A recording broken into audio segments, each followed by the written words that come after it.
This is a true story that still gives me chills to this day. I was only about 4 or 5 years old, and my parents had recently separated. My mom and I were living in a 2-bedroom apartment. I had my own room, but I always felt safer sleeping in her bed whenever I stayed over.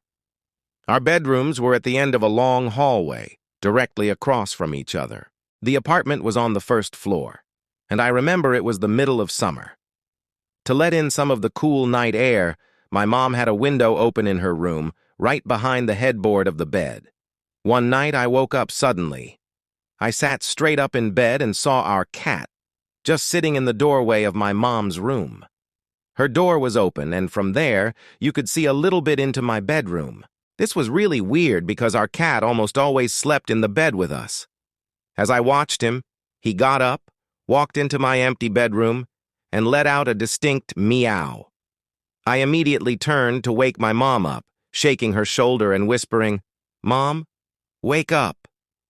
It probably took her only 3 or 4 seconds to become fully awake and ask me what was wrong. In that tiny span of time, we both looked back towards the doorway. And that's when we saw him.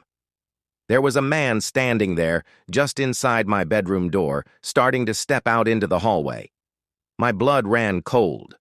I don't know how she reacted so fast, but my mom grabbed me and without a second's hesitation, literally threw me out of the open window behind the bed. Now, before you panic, remember we were on the first floor.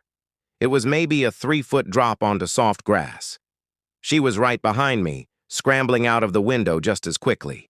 As soon as our feet hit the ground, we started screaming for help at the top of our lungs. Someone heard us and called 911. The police arrived within minutes. They searched the apartment but found no signs of forced entry. The only thing out of place was that our front door was unlocked.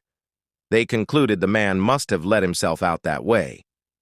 But the strange part is, my mom swore up and down that she had locked the door that night. She was meticulous about it. She always used the deadbolt and the chain lock. That could have been the end of it. Just an unsolved, terrifying mystery. But about a week later, my mom was cleaning the kitchen.